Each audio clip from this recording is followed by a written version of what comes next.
تکلیف دیتی ہے نا، اس وجہ سے رب اس کی نمازوں روزوں کو نہیں دیکھے گا، اس گناہ کی وجہ سے، ایک گناہ کی وجہ سے رب اسے جہنم پھینک دے گا۔ عرض کی یا رسول، ایک عورت ہے اپنا فرض ادا کرتی ہے، لیکن اس کا جو سلوک ہمسایوں سے بڑا اچھا ہے، اللہ کے محبوب نے فرمایا وہ جنت جائے گی، وہ جنت کے اندر جائے گی، اس کو اللہ کریم جنت عطا فرمائے گا۔ حضرات گرامی، میرے کریم آقا صلی اللہ علیہ وسلم نے ہمسایوں کے حقوق بیان کیے ہیں۔ آج ہم کیا کرتے ہیں؟ بھائیوں سے لڑ رہے ہیں، رشتہ داروں سے لڑ رہے ہیں۔ اسلام تو وہ دین رحمت ہے، کافر بھی تمہارا ہمسایہ ہے نا، اس کے لیے حقوق ادا کرو۔ حضرت امام جعفر صادق رضی اللہ تعالیٰ عنہ، آپ کے ہمسایہ ایک عیسائی تھا، یہ یہودی تھا، مسلمان نہیں تھا، دیوار ملی ہوئی ہے آپ کی، وہ پتہ ہے کیا کرتا؟ آپ کو تنگ کرنے کے لیے اس کا پرنالہ آپ کی طرف تھا، آپ کے سین میں تھا، جو گند ہوتا ادھر ڈال دیتا، آپ اس گند کو صاف کر دیتے۔ عرصہ دراز گزر گیا، ایک دن آپ نا بازار سے آ رہے ہیں، سامنے سے وہ آ گیا، اس نے روک لیا، امام جعفر صادق کو روکا نا، کہا اے امام جعفر صادق، آپ کو مجھ سے کوئی شکایت تو نہیں؟ آپ مسکرا پڑے، سبحان اللہ، آپ نے فرمایا مجھے کوئی شکایت نہیں ہے۔ اللہ اکبر، جب یہ حسن اخلاق دیکھا نا، ذہن کے اندر خیال آیا میں تو ہر روز تکلیف دیتا ہوں انہیں، میں انہیں پریشان کرتا ہوں، میرا ہمسایہ ہے یہ، اس کے باوجود میرے ساتھ کوئی شکایت کا معاملہ ہی نہیں۔ فوراً کہا اے امام جعفر صادق، میں معافی چاہتا ہوں، آپ جس دین کے ماننے والے ہیں نا، مجھے اسے دین کے اندر کلمہ پڑھائیں، شامل فرما دیں۔ یہ کردار، ہماری تو شقایات ختم ہی نہیں ہوتی۔ ہم کس دین کے ماننے والے ہیں جس دین کے اندر جانوروں پہ ظلم کرنے سے منع کیا گیا، جس دین کے اندر پرندوں پہ ظلم کرنے سے منع کیا گیا؟ وہ دین تو انسانوں کے حقوق کی بڑی بڑی پاسداری کرتا ہے، بڑی دیکھ بھال کرتا ہے۔ میرے کریم آقا کا فرمان سنیں، بخاری اور مسلم کے اندر حدیث پاک ہے، میرے کریم آقا صلی اللہ علیہ وسلم فرمانے لگے، فرمایا جو اللہ اور آخرت پہ ایمان رکھتا ہے نا، اللہ پہ جس کا یقین ہے اور اسے پتا ہے کہ میں نے مرنا ہے، قبر میں جانا ہے، آخرت کا دن آنا ہے، میں نے حساب ایک دن اللہ کی بارگاہ میں دینا ہے، اللہ کے محبوب فرماتے ہیں اسے چاہیے کہ وہ اپنے ہمسائے کو تنگ نہ کرے، اس سے حسن سلوک کرے، اپنے پڑوسی سے حسن سلوک کرے۔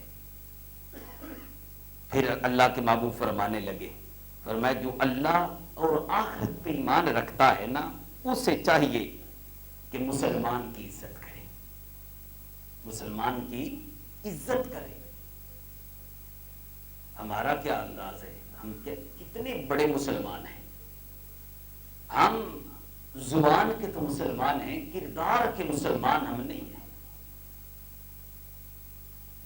ہماری زبان تو کہتی ہے لا الہ الا اللہ محمد رسول اللہ، لیکن کردار ہمارا نہیں بتاتا کہ ہم مسلمان ہیں، ہمارا اخلاق نہیں بتاتا، ہمارے معاملات نہیں ہمیں بتاتے کہ ہم مسلمان ہیں۔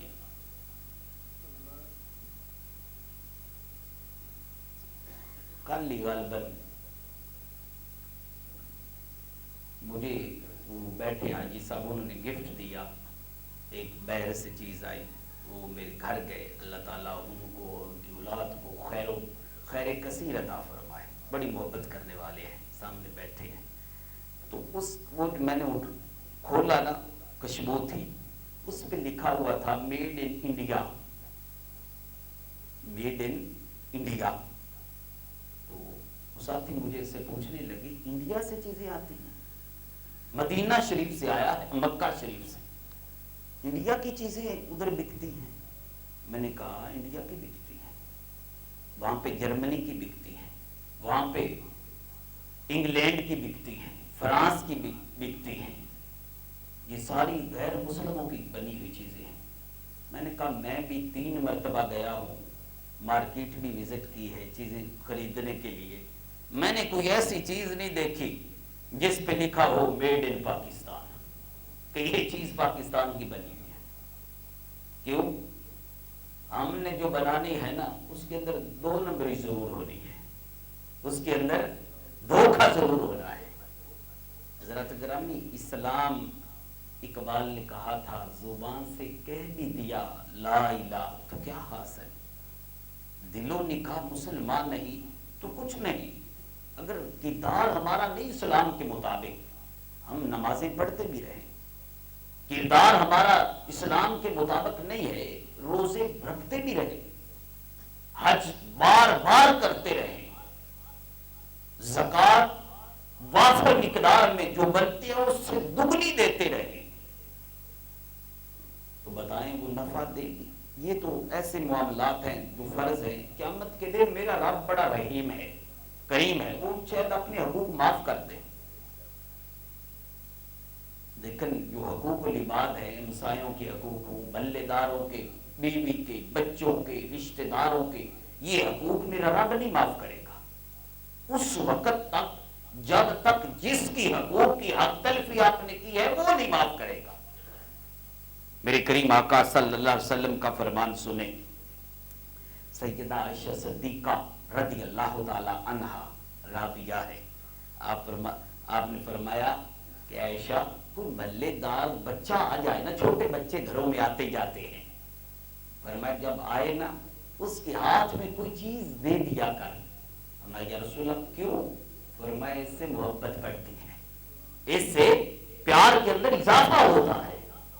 ہمسایہ کا بچہ آ گیا ہے تو اس کے ہاتھ میں کچھ دے دینا، اس کے کھانے کے لیے اس کے کوئی پیسہ دے دینا، یہ رسول اللہ کی وصیت کر رہے ہیں حضرت سیدہ عائشہ صدیقہ رضی اللہ تعالی عنہا کو کہ آپ یہ حسن معاملہ ہے پڑوسیوں کے بچوں کے ساتھ۔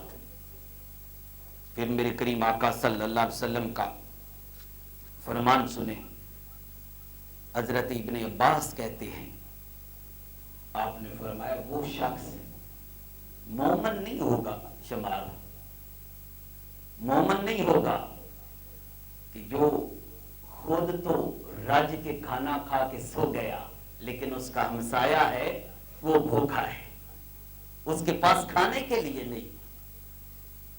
آپ سے ہمسر سے سوال باقاعدہ طور پہ ہمسائے کے بارے میں ہوگا کہ بتا تو اتنی عیش و عشرت سے زندگی بسر کر رہا تھا، تیرے ساتھ جو تھا تیرا ہمسایہ تھا، کیا تو نے اس کے حقوق ادا کی؟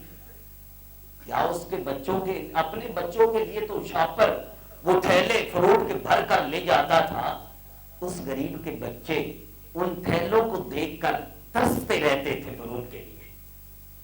حضرت سیدہ عائشہ صدیقہ نے گھر کے اندر کھانا بنایا، گوشت تیار کیا، آپ نے پتہ کیا فرمایا؟ فرمایا عائشہ گوشت کا شوربہ تھوڑا لمبا کر دو، اس کے اندر پانی زیادہ ڈال دینا۔ فرمایا یا رسول اللہ کیوں؟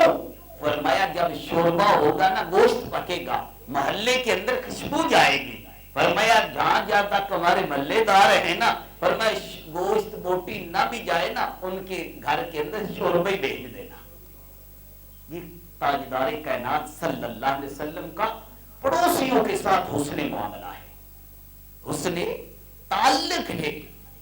حضرات گرامی، ہم کتنا اپنے پڑوسیوں کا خیال رکھتے ہیں، اپنے گواڑیاں کا کتنا خیال رکھتے ہیں؟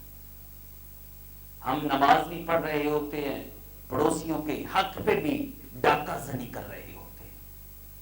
آئیے حدیث پاک سنیں، میرے کریم آقا صلی اللہ علیہ وسلم، یہ ترمذی شریف کی حدیث پاک ہے، اللہ کے محبوب صلی اللہ علیہ وسلم حضرت مقداد بن اسود رضی اللہ تعالیٰ عنہما کہتے ہیں، وہ راوی ہیں اس حدیث کے، آپ نے فرمایا صحابہ سے پوچھا، فرمایا صحابہ بتاؤ زنا کیا ہے؟ اب اللہ کا نبی سوال کر رہا ہے زنا کے بارے میں۔ صحابہ سے پوچھا، صحابہ نے کیا رسول اللہ یہ حرام ہے، اللہ اور اللہ کے رسول نے اسے حرام قرار دے دیا ہے۔ آپ نے فرمایا ٹھیک ہے، فرمایا سنو، فرمایا اپنے ہمسائے، اپنے پڑوسی، اپنے گواڈی کی بیوی سے کوئی اگر غلط کاری کرتا ہے، فرمایا اس کے نامہ اعمال کے اندر 100 بار زنا کرنے سے زیادہ گناہ لکھا جاتا ہے۔ پھر پوچھا چوری کیا ہے؟ عرض کیا گیا یا رسول اللہ گناہ کبیرہ ہے، سخت گناہ ہے۔ آپ نے فرمایا عام چوری اس کا ایک گناہ، فرمایا جو ہمسائے کی چوری کرتا ہے نا، اپنے گواڈی، اپنے پڑوسی کی چوری کرتا ہے، اللہ کے محبوب نے فرمایا اس کو 100 چوریوں کا گناہ دیا جاتا ہے، یعنی 100 گنا اس کو عذاب دیا جائے گا۔ حضرات گرامی، اپنے اعمال کو درست کریں، اپنی اٹھنا بیٹھنا، کیوں یہ کوئی تعلق جو ہے نا دوستی بھی، ہم نے تو بنا لیا اس کو مذاق دوستی کو، ورنہ یہ دوستی میں نے شروع میں عرض کیا، اسلام جو ہے نا یہ مکمل ضابطہ حیات ہے۔ کوئی ایسا لمحہ نہیں کوئی بتا سکتا کہ اس لمحے ہماری اسلام نہیں رہنمائی کرتا، اس موقع پہ ہمیں اسلام نے نظر انداز کر دیا، اس جگہ پہ اسلام نے ہمارے حقوق کی پاسداری نہیں کی، ہماری رہنمائی نہیں کی۔ میں نے جو ہے کریمہ پڑھی ہے اس میں آگے والا جو حصہ ہے نا، فرمایا وَالصَّاحِبِ بِالْجَنْبِ، قرآن ہے، فرمایا جو تمہارے دوست ہے نا، دوست ہیں ان کے حقوق ادا کرو۔